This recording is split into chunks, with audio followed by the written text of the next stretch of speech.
안녕히 주무셨습니까? 예. 오늘도 반주로 또 찬양으로 기도하시는 모든 분들의 그 따뜻한 마음에 정말 감사드립니다. 늘상 반복되는 것이지만 우리 장로님이 이 자리에 이렇게 지켜주시는 것이 얼마나 중요한지 하는 것들을 자주 느낄 때가 많습니다. 찬양으로 힘있게 찬양해 주시는 분들이 얼마나 감사한지 모르겠습니다. 제가 이 어떤 찬양을 하고 나서 기도자를 찾으면 기도자가 없을 때 기도자가 또 있었으면 좋겠다 이런 때가 많은데 늘상 기도해 주시는 분들 정말 감사합니다. 보이지 않는 곳에서 수고해 주시는 분들께도 감사를 드립니다. 오늘은 시험과 유혹 이런 제목으로 함께 말씀을 나누도록 하겠습니다. 이 건물이 어떻게 보이시나요? 왜 이렇게 됐을까요?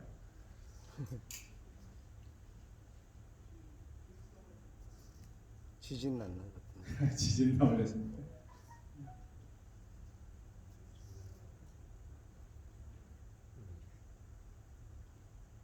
이거는 살 수 있을 것 같습니까 여기?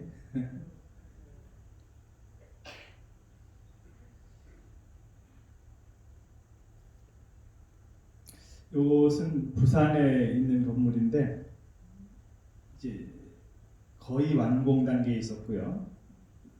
다음 주면 입주를 해야 되는 상황이었던 것 같습니다. 근데 한쪽에 그 기둥이 이렇게 폭삭 무너져 내려서 주저앉아 버렸습니다. 여기 이제 홍수가 나서 물난리가 났는데 컨테이너 맨 밑에 완전히 그냥 옆으로 드러누워 있는 모습입니다.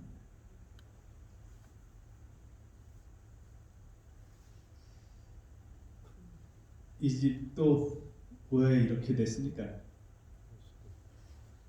위태위태하게 얹혀 있는 집입니다.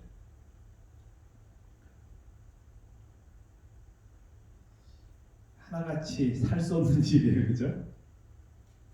이 집은 이제 이렇게 밑에 물이 좀 많고 그렇지만 문제가 없어 보이죠? 다음 사진을 보시면 겨우 붙들고 사람이 있는 것 같습니다. 이 집은 어떻습니까? 기울어지거나 또 문제는 없어 보입니다. 근데 견고한가요? 모래성, 말 그대로 모래성입니다. 이 나무는 왜 이렇게 쓰러졌을까요?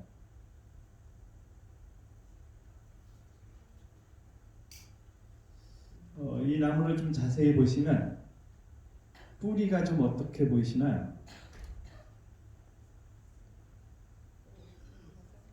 조금 좀 정상이 아닌 것처럼 보이죠? 이 나무는 제주도에서 이렇게 쓰러진 나무입니다. 지난 태풍 때 쓰러졌는데요. 이 나무 역시 뿌리를 보시면 조금 이상해 보이지 않으십니까?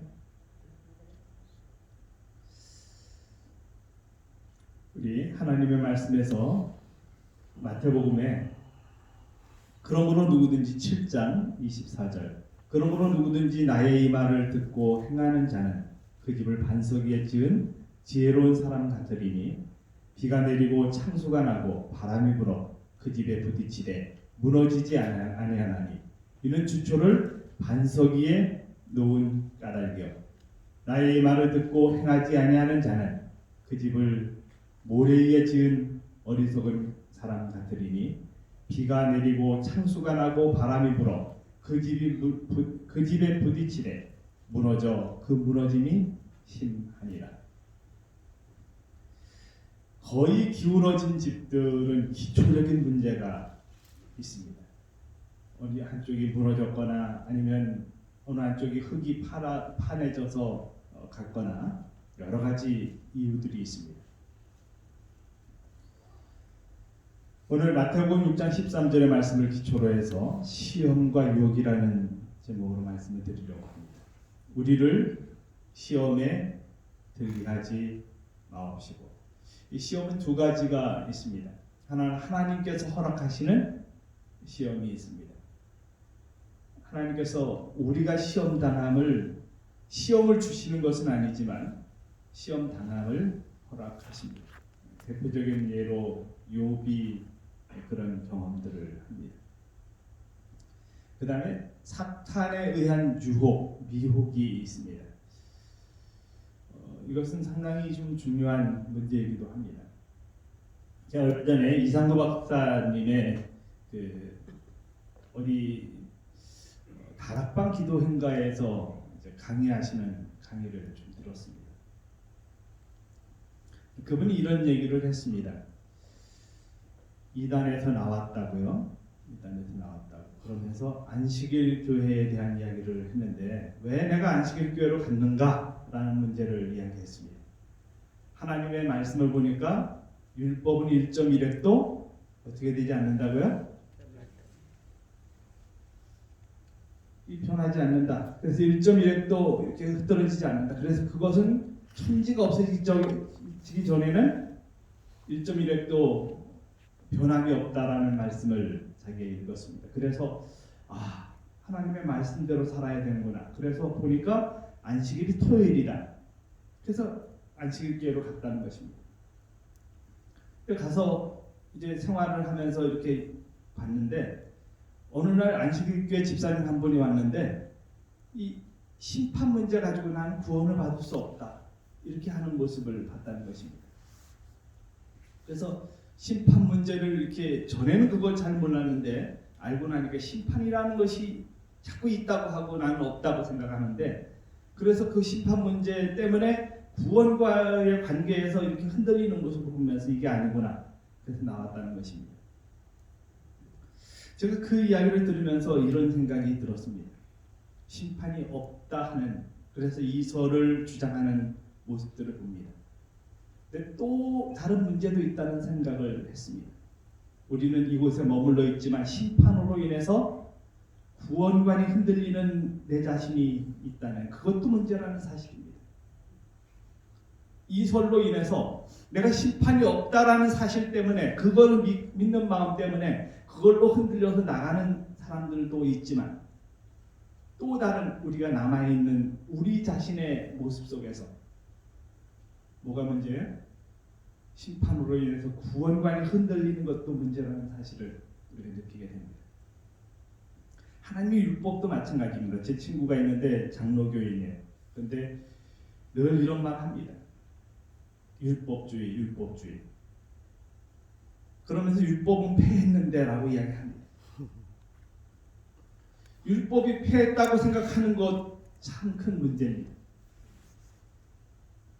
그래서 그분에게 그러면 도둑질해도 돼? 아니라는 것입니다. 그건 충실하게 지켜야 한다는 것입니다. 그런데 유독 뭐만 가지고 자꾸 이야기해? 안식일은 패했는데 그렇게 이야기하는 것입니다.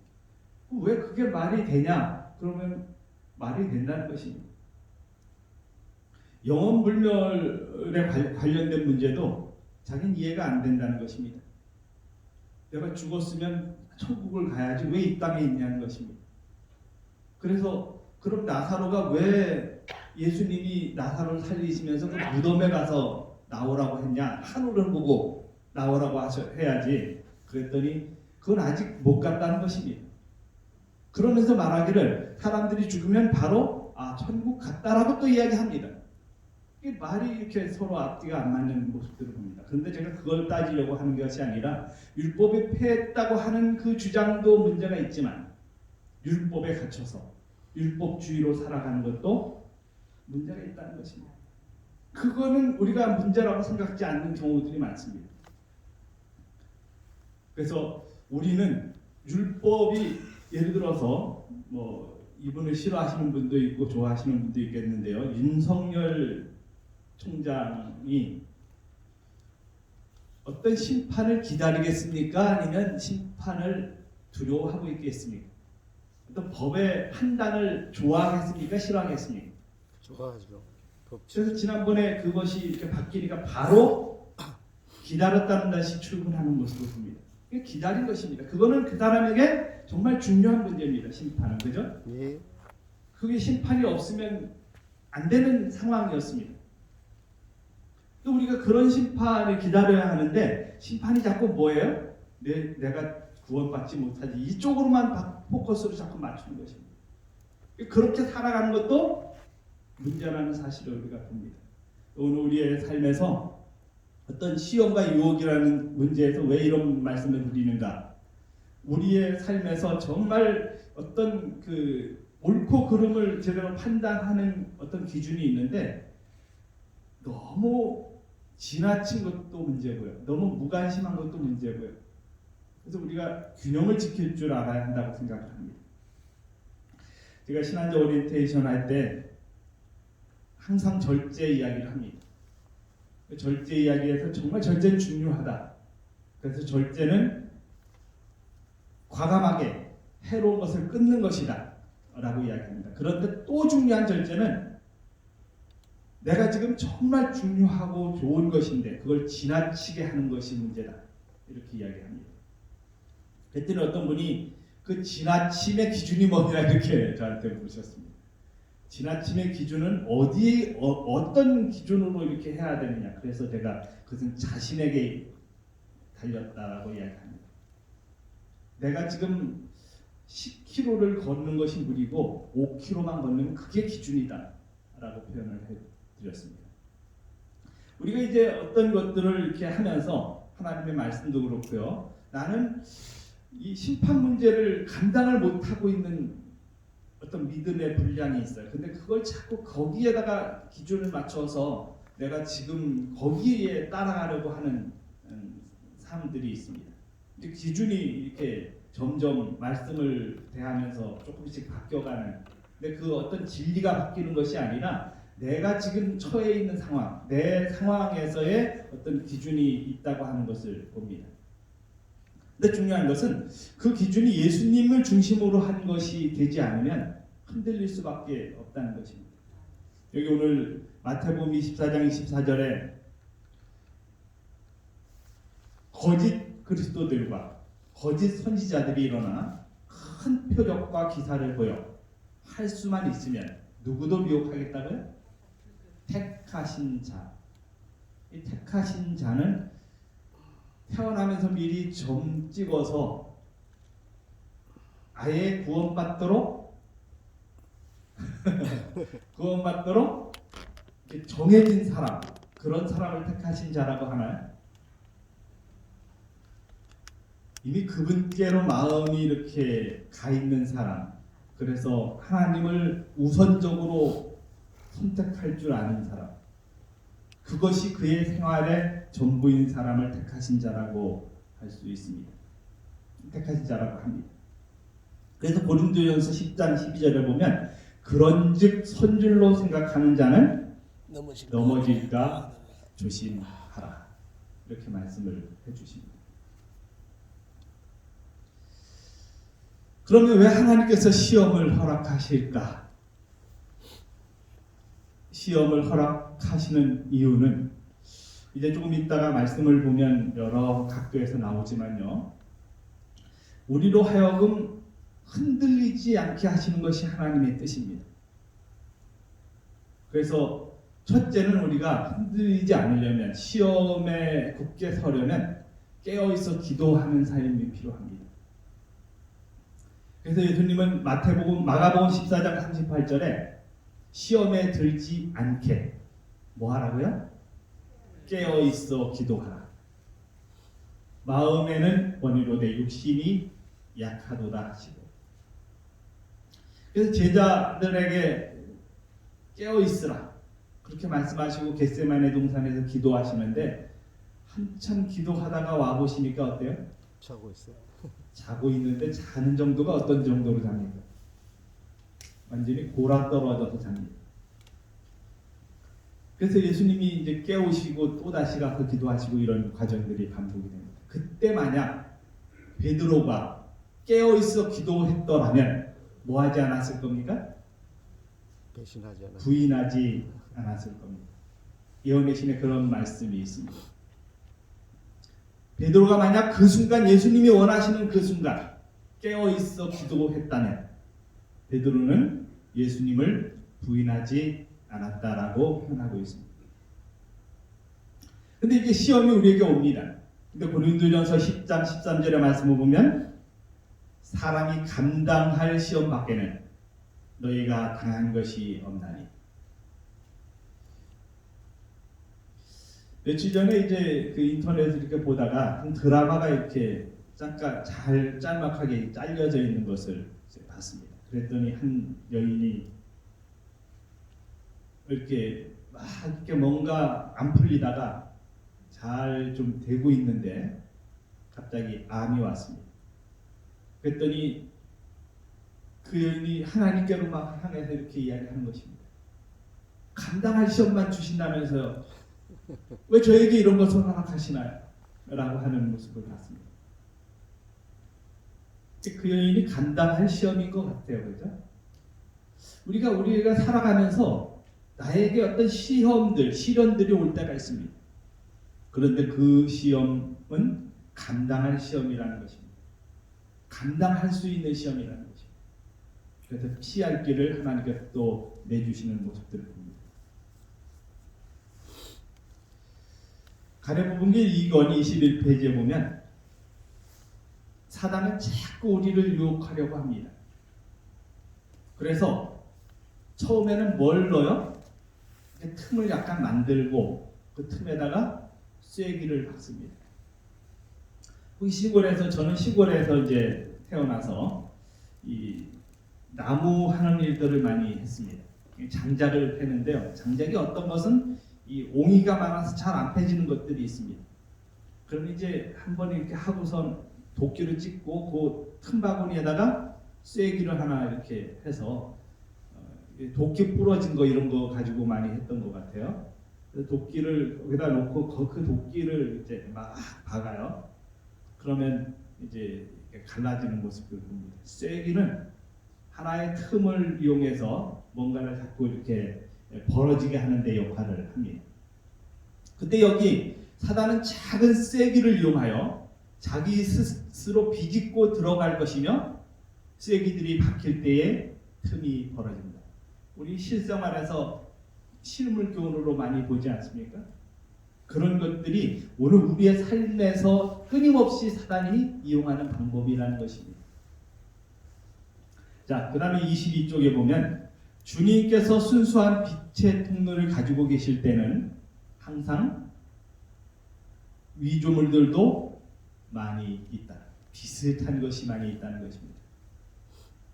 사단은 자기가 들어갈 수 있는 어떤 문을 통해서든지 분명히 침투하고야 말 것이다.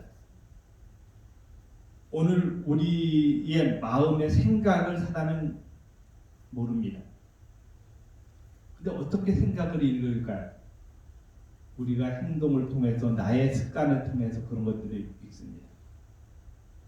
내가 늘 습관적으로 하고 있는 일들이 무엇이 약한지 그 약한 것을 공격하는 것입니다.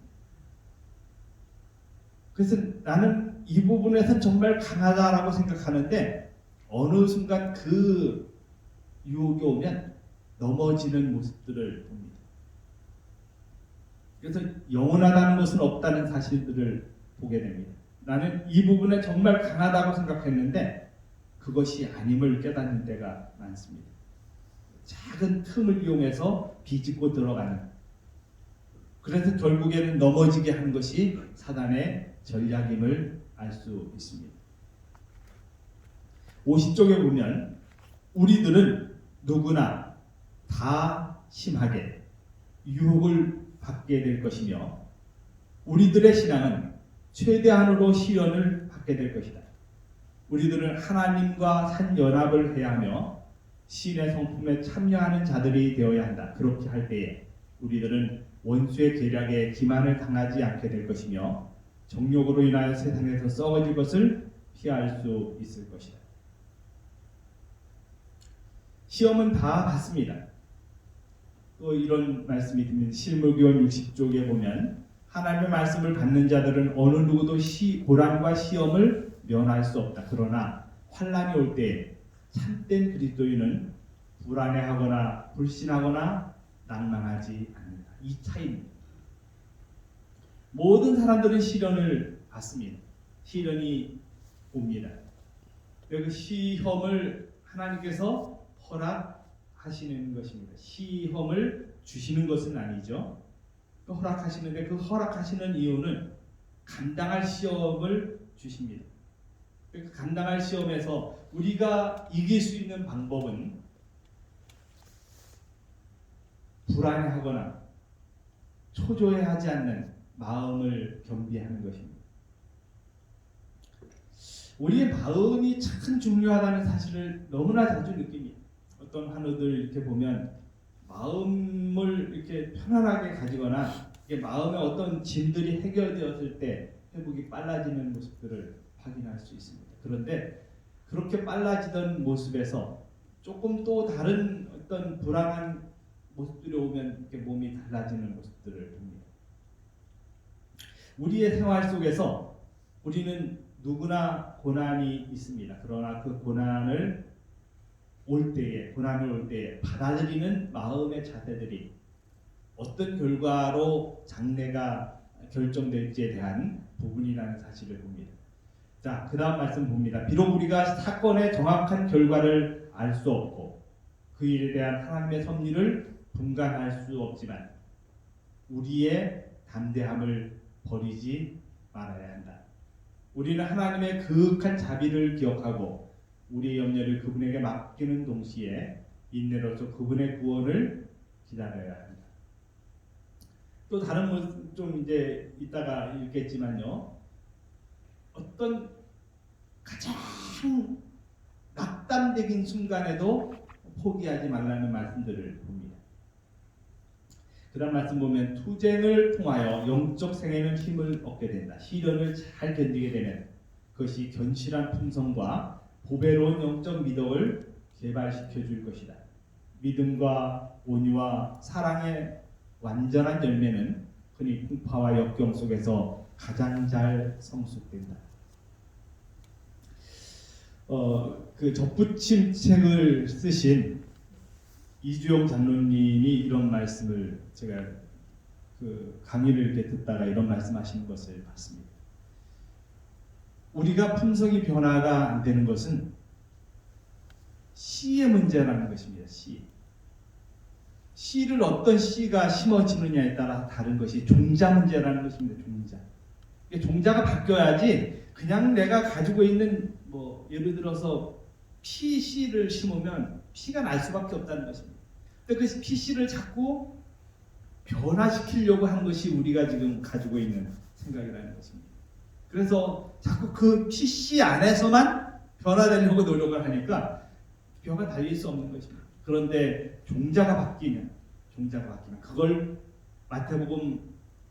요한복음에서 거듭남이라고 예수님께서 말씀을 해주셨다는 이런 그 논리를 이렇게 말씀해 주시는 것을 봅니다. 정말 우리가 씨가 바뀌지 않으면 결국 변할 수가 없습니다. 종자가 바뀌어야 하는 것입니다. 그래서 예수님이 씨를 뿌리러 이 땅에 오셨다는 것입니다. 그 씨를 뿌리시는데 말씀의 씨가 우리에게 뿌려집니다. 그 종자는 말씀으로 이렇게 우리가 볼 수가 있습니다. 그래서 그 예수님의 말씀을 중심으로 내가 변화되는 것이지 내가 지금 인간적으로 그냥 변하려고 노력한다고 변하지 않는 것입니다. 그래서 30년, 40년 똑같은 삶을 살아갈 수밖에 없는 것은 종자가 바뀌지 않았기 때문에 그렇다는 사실을 인식할 필요가 있습니다. 그래서 오늘 그 종자가 바뀌는 경험을 해야 하는데요. 그래서 이런 어떤 것들이 바뀌어지면 결국 그 바뀐 종자가 말씀이 나를 이렇게 변화되게 만들어주는데 그 변화는 역경과 고난과 그런 것에서 더 성숙된 결과들을 볼 수 있는 것입니다. 가리구기별 85쪽에 어떤 일이 일어나든지 결코 실망해서는 안 된다. 주님께서는 우리를 사랑하시며 당신의 말씀을 그대로 실행해 보이실 것이다. 병자들에게 하나님께 대한 신뢰심을 갖도록 격려의 말을 해주라. 저들에게 담대한 용기를 갖도록 말하라. 최후의 순간까지라도 희망에 대하여 말하라. 만일 저들이 죽어야 할 경우라도 하나님을 찬양하며 죽게 하라. 주님께서는 항상 살아계시며 비록 당신의 충성된 제자들 중에서 죽음을 맛보게 될지라도 저들의 업적이 저희들을 따를 것이며 저들은 부활의 새 아침에 즐거운 모습으로 깨어나게 될 것이다. 우리들은 실망해서는 안 된다. 믿음은 무한한 능력을 가져다 주므로 의욕에 대하여 말하지 말고 믿음에 대하여 말하라. 우리들이 이 능력을 붙잡고 우리 자신의 인간적인 능력을 의존하지 않는다면 우리는 하나님의 능력을 보게 될 것이다. 아멘.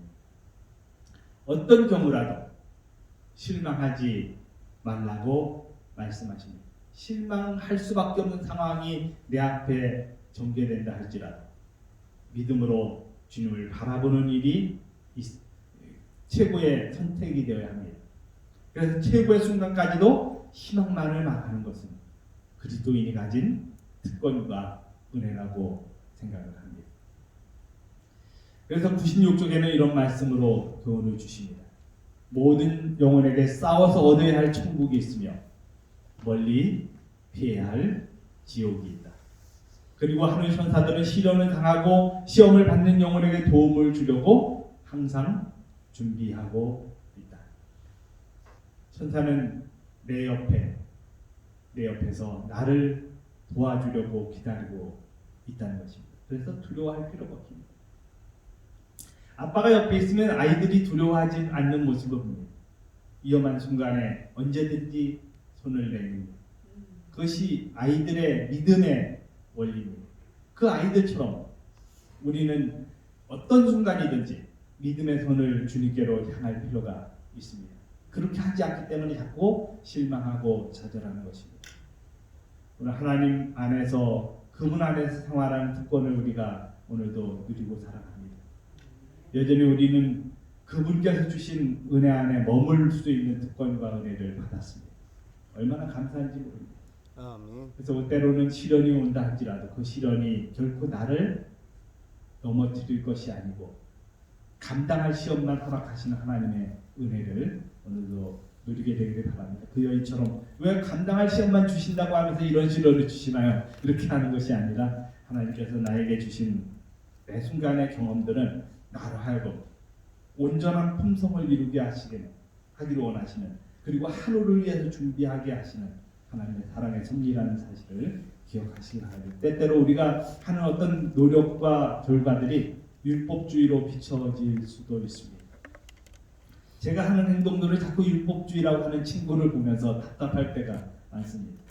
그냥 나는 어떤 뭐를 해야지 구원하는 것이 아니라 내가 이 일을 하면서 즐거워지고 예수님을 정말 사랑하니까 내가 그 일이 정말 그냥 자연적으로 되어지는 일이지 내가 율법주의를 하는 거 아니다 라고 설명을 해도 이해를 하지 못하는 부분들을 봅니다. 특히 제가 음식을 먹을 때 많이 그렇게 이야기합니다. 아유 율법주의 골라내고 먹고 난 원래 식사가 이런 거야. 근데 어느 날 제가 그 친구와 이렇게 하는데 귤을 싫어하더라고요. 얼마나 제가 좋아하는지 모르고. 아 너도 싫어하는 게 있구나. 왜 내가 이렇게 좋아하는 귤을 너는 뭐 싫어하니? 이러면서 막 칭찬을 줬습니다. 아무튼 우리가 이렇게 어떤 것에 꽂히면 그것에서 이렇게 막 절대로 양보하지 않는 모습도 봅니다. 자기는 귤을 싫어하면서 왜 저에게 고기 싫어한다고 뭐라 그랬는지 모르겠습니다. 우리가 생활하면서 어떤 것에 자꾸 이렇게 비난을 받을 때가 있습니다. 그러나 그것에 흔들리지 않는 것은 하나님께서 원하시는 일이고 때로는 시험이 온다 할지라도 그 시험에서 쓰러지는 것이 아니라 다시 밟고 일어서는 주님을 의지하고 살아가는 그래서 주님을 의지하는 것이 오늘 우리가 시험이 주어지지만 그것을 견딜 수 있는 아름다운 축복의 경험이라는 사실을 잊지 않았으면 좋겠습니다. 내일 마지막 부분들을 다시 하도록 하겠습니다. 기도드리겠습니다. 살아계신 저희들의 아버지, 오늘 우리가 때때로 시련을 만나고 또 감당하지 못할 것처럼 여겨지는 수많은 문제 앞에 봉착하지만 그 순간 내 자신이 주님을 의지하는 것을 그분의 손을 놓지 않는다면 오늘 우리는 두려워할 것이 아무것도 없음을 기억하도록 도와주시고 오늘도 주님의 손 붙잡는 일을 등한히 하지 않도록 도와주시옵소서. 하나님의 말씀의 씨앗이 우리에게 던져졌을 때 그 씨앗이 자라나고 풍성한 열매를 맺을 수 있도록 하는 것은 오늘 우리가 해야 할 일임을 다시 한번 기억하도록 도와주셔서 그분의 씨가 잘 자랄 수 있는 마음의 토양이 준비되도록 인도해 주시옵소서. 오늘 그렇게 살아가는 아름다운 삶을 축복해 주시는 예수님 귀하신 이름으로 간절히 기도드립니다. 아멘.